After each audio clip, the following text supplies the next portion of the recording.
Alright guys, welcome back to VALORANT News. The Asia Invitational is concluding, and yesterday we got another banger matchup. The PaperX team that was the same roster from last season, and some explanation on that from their head coach as well, versus the world champions Edward Gaming. A big result, not the result that Edward Gaming and their fans were looking for. Even a reaction here from Valorant's team manager over at Edward Gaming to say, look, this is why we lost the tournament, and this is why you shouldn't be so mad at us. What's going on with these off-season tourneys? Is there that much to read into it? Are the world champions officially washed up already? Very much into your thoughts in the comments. Hit the like button if you enjoy. Subscribe if you're new as always. I would greatly appreciate. Thought that was kind of cool from Rossi. But first of all, we do have a couple of roster things to mention. We had Arzan confirmed to be continuing at the team as of yesterday. So yeah, this is MIBR confirming that future. But yesterday we finally got to see one of the new players for the roster, and that is going to be Zenem. Now, Zenem, talented player. You can look on his VLR numbers. Looks pretty damn good. And I don't know if that's part of the plan here, basically, for MIBR to say, okay, which Brazilian players can we find who are the best based on the numbers? And looking at, Stella Gaming and their results last season, they made it quite, deep in the Challengers League Brazil Split 2. They played back on July 26th, their most recent game that he played. They went down 2-1, but Zenem on the Omen was the top performer on the roster at the time against 2G, a team that made it relatively deep that season as well. So, yeah, Zenem, talented player, obviously. And MIBR have been considering their options, and it seems like Zenem is going to be part of their plans going forward. So they confirmed that last night. The Zenem is now the new player on their roster. So I believe they're probably going to confirm a new player every single day, or at least confirm what their roster is going to be every day until they confirm Aspas. So I think the direction MIBR are taking, I kind of like it, to be fair. The plan, I guess, is going to be to look at players they can get, Brazilian players from that region who are attainable, who have been doing well in, challenges over the last year or so, who obviously have some potential, get the right roles together, and also are affordable. I think that is the key point, really, for MIBR. After paying for Aspas's buyout, they're not going to have loads of money to go out there and, say, look, Tens, do you want to come out of retirement, come play for us? That ain't going to happen, obviously, for various reasons. But, and it's not like MIBR haven't fielded players that aren't Brazilian in the past, but obviously that would be their main intention, and to build around Aspas is the plan. So it's interesting because, obviously, Aspas will want to build a roster in his image on some level as well. And if you're giving Aspas the keys like that, is that a good or a bad idea? Is a question. Whether MIBR have told Aspas, hey, who do you want? We'll go get them. The issue is Aspas would probably say, get me Sassy or get me Pancada or something, and that's not going to be happening. Pancada's stuck on Loud. Not stuck on Loud, he wants to be there, but Pancada's on Loud, Sassy's retired. And there are probably other players that Aspas wants as well, but they're not necessarily attainable, maybe, by MIBR. So there's got to be some balance there, and I'm sure Aspas realizes that, if they're going to sign him and he's going to get out of that Leviathan project that he didn't especially like, that environment over there, they're going to pay for his buyout and a good salary, I imagine, as well. He's got to accept that he's maybe not going to have the greatest team on paper on the planet. But nonetheless, talented Brazilian players could well go a long way. Not exactly sure what Ye's getting at here, but he says, I understand it now. So what's going on with, especially Evil Geniuses, I think to me that is the main question, really, because in his bio it still says professional player for question mark, as you guys can see on the right-hand side. So what's going on? Why haven't EG confirmed him yet? Are they waiting to confirm that full roster with Icy and Ye when that potentially gets confirmed? I don't know, but Derek, Superman, Nature, Icy and Ye is rumored to be the team of 5. We thought it might be Fluorescent for a brief time, but then of course Apex stepped in after the Game Changers World Championship to seemingly make that deal go through. But let's talk about the Radiant Asia Invitational that's been going down here. So PaperX played Edward Gaming, and this was a banger game, and we'll get into the outcome of that here in just a second. Before we get there, quickly, I thought was interesting. So DRX, the brand new DRX roster, they've made some serious changes over the last couple of years. They've maybe helped T1 in some regards with the players they've been able to sign as a result of this, but DRX obviously needed to take a step. This is interesting, however, that at the recent Radiant Asia Invitational tournament, and they've done very well at this tournament so far, so we'll see for you guys again in a second, it's not been Mako who's been IGLing, it's actually been Freeing instead. So very interesting. I know that Mako talked about this, that as the oldest player now, the IGL, he's not like he's old, but compared to a lot of the young guys they've brought in, it did feel a little bit for Mako like the old guard of the team had departed and gone elsewhere, which I guess was literally true. So, and there was a question as to whether it makes sense for him to keep IGLing or what the plan is going to be. Is Freeing going to keep the role? What's it going to, be here? But of course, it's not like they've done badly. They've actually done very well so far. So yesterday, Trace Esports, they took down Bilibili Gaming to knock BLG out of the tournament. This was a 2-1 in the end. Huzi absolutely fried, as did Kai on the Jet and the Neon. No maybe real surprises there, but the Abyss was 13-9 to Trace Esports. Bilibili then bounced back big time with a 28-9 performance on the Neon here. So, probably a lesson learned there. Hebei was 2-17, but then the Sunset was 13-6 back the other way. So, remarkable series, really. Obviously, Kai learned his lesson to actually use the Neon on the final map, and that worked out rather well indeed. So, Trace Esports move on. As I say, DRX are 2-0 after their great performances so far, but as you guys will tell, Edward Gaming are out of the tournament, and that's because of this result against Paper X yesterday. Now, look, to be fair, you go 0-1 and you play Paper X because of what happened between Gen.G and Paper X, that's tough. But at the same time, look at these type of plays here, right? Something's coming at mid. He took down Kang. Jin gets the second kill as well.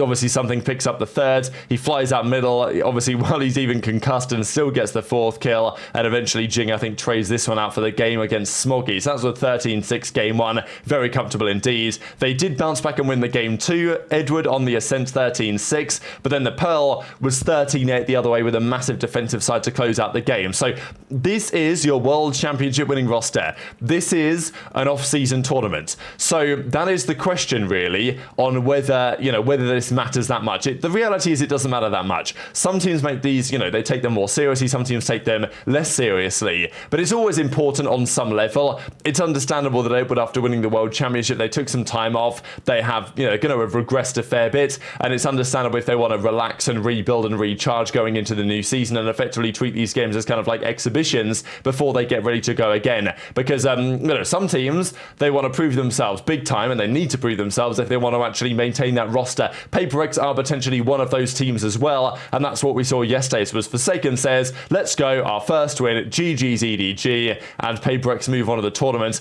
eliminating the world champions Edward Gaming from the Radiant Asia Invitational. So it's incredible to think about. Edward, such an interesting team last year because they weren't very good until it really mattered at the end of the season, and they became very, very good indeed. The question really is, will they reset? Will they be back to form at the start of the new season? I think they'll be better than they're playing now, but you can argue that Edward Gaming overperformed expectations last year to some degree, and this year on paper just shouldn't be as good, and I think just won't be as good. Very, very unlikely, I would say, that they can replicate what they were able to do last year in really any capacity. We do tend to see championship curses, but obviously the potential's still there. That's still their roster of 5. It's also the same roster of 5 that Paper X are running with, of course, and this is what their coach Alex had to say on that decision to do so. The question that I have is, when teams have conflict, when teams have argued behind the scenes, when there's been friction, as Alex clearly implies that there has been, and he says, look, we're past that now, the wounds are healed. He literally said, I think, something vaguely to that effect. The wounds have healed, we're moving on as a team of 5. Whenever that's said, that is usually, maybe not always, but usually that's only true on a surface level. What you tend to find is, if Paper X have a bad tournament to start the season, a bad split, all of a sudden those old wounds, they can come back to the surface. So I think the way he describes this, it's a risk I think that Paper X are taking, maintaining their roster. Totally understandable why they did it, but I do feel like for PRX, if they start the regular season and have a bad start, it could be the end of that roster very quickly indeed. I guess this is our own problem, but if at this point it feels like family, and we have come so close before, it means a lot if we can win it with these 5. Second, also I think that we tried to look at other options, but we felt that we have the best 5 options available. Like for example, it's hard to get any Korean players because Korean players want to play for big Korean teams, so we are last choice. And then in Southeast Asia, it's hard to buy out players. They have a big buyout fee. So it was, after looking around outside, I think what we did was we went back and discussed as a team whether we can, we had a tough season, and it was very heated. I think we got angry at each other, which is very rare.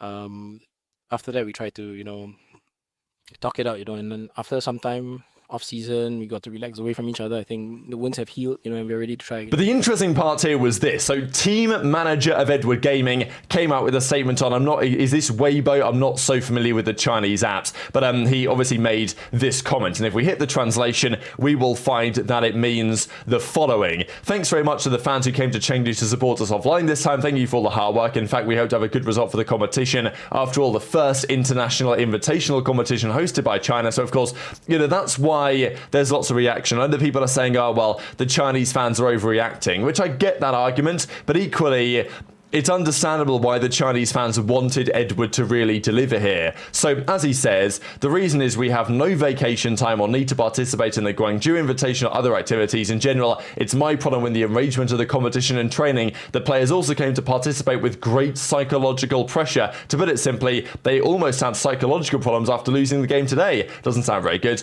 The result of the game is irreversible. We'll also reflect on the shortcomings in this process. At the same time, I hope that they can live and train happily for the rest of the year. So we'll still participate in the scheduled activities and competitions in December, but as for the scheduled Shanghai and Hoya competitions, we may just treat them as exhibition games. Hope the team will have enough time and energy to prepare for the more important league in the World Championship next year, no longer have to bear the pressure to play the game this year. Finally, say sorry to the fans, and obviously people are going to say, oh well, why are they taking it so seriously? But I do get it. You're the world champions. There is pressure to uphold that type of performance, certainly for the Chinese fans in China. So and they've obviously underperformed what they were trying to do.